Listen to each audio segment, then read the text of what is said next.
На 10 април 1943 година во селото Ландовица во близина на Призрен се припремала екзекуција. Италијанските карабинјери заедно со нивните локални помагачи на почетокот на селото уапсиле 2 лица, за кои претходно добиле информација дека се членови на партизанското движење на Косово, кое било во зародиш. По долго измачување фашистите не можеле да извадат било какви информации од заробениците, затоа им ставаат окови како би можеле да ги стрелаат одвоено. Но заробениците одбиваат да бидат одвоени. Не можејќи да ги раздвојат, тие биле стрелани заедно, прегрнати, извикувајќи револуционерни пароли. Италијанските фашисти и нивните домашни слуги во тој момент немале представа дека ги ликвидирале двајцата водечки комунисти на Косово, Рамис Садику и Боро Вукмировиќ. Но нивната херојска смрт веднаш ги трансформирала во символ на братството и единството помеѓу косовските албанци, срби и црногорци. Најпрво, во редовите на антифашистичкиот отпор, кој се повеќе се засилувал од пролетта 1943 година, а подоцна и во слободата и изградбата на новата социјалистичка федерација.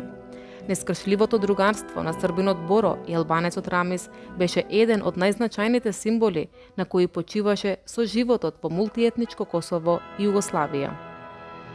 Жалосно е што денес младите на Косово не знаат ништо за животот и делото на Боро Вукмировиќ, за неговиот придонес во борбата за равноправност на албанците со останатите народи на Југославија. Имено, тој заедно со Рамис и уште 66 други косовски студенти из Коевци во 1938 година во Белград објавиле проглас за национална равноправност на албанците, со барање до властите на Кралството Југославија да ја запрат депортацијата на албанците и конфискацијата на нивната земја.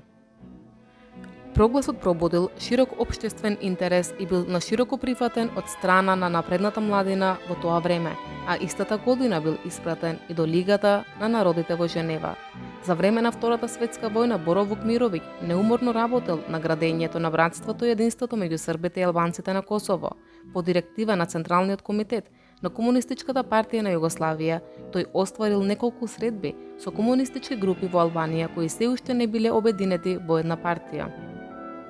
Токму Боро Вукмировиќ помагал најпрво во основањето на Комунистичката партија на Албанија, а потоа и во започнувањето на народно-ослободителната борба против фашизмот преку формирање на првите партизански одреди во Албанија. За значењето на Боро и Рамис најдобро говори телеграмата на Миладин Поповиќ, делегат на Комунистичката партија на Југославија на партиска задача во Тирана во тоа време. Тој го напишал следното: голема и ненадомеслива загуба ја задеси нашата организација, и тоа сега, кога другарите ни се најпотребни. Таа загуба би се почувствувала и во посилни организации, ке се чувствува и после војната, но и понатаму, зашто такви двајца другари како Боро и Рамис тешко дека ќе има повторно на Косово и Метохија. После 1945 година сите ученици во Косово ја учеле поемата за двајцата партизани Боро и Рамис, во која се вели дека тие биле два листа од иста гранка, две камчиња од иста река, две тела со иста крв кои загинале од ист куршум.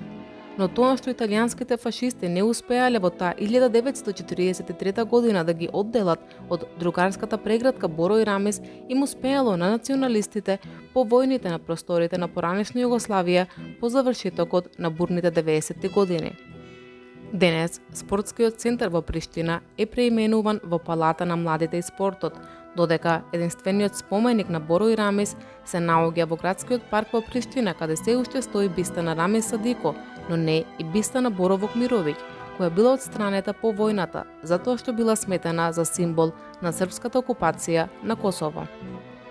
Боро Вукмировиќ и Рамис Садико биле едни од првите учесници во народно-ослободителната борба, кои во 1945 година биле прогласени за народни херои на Југославија. Истата година Рамис Садико бил прогласен и за народен херој на Албанија.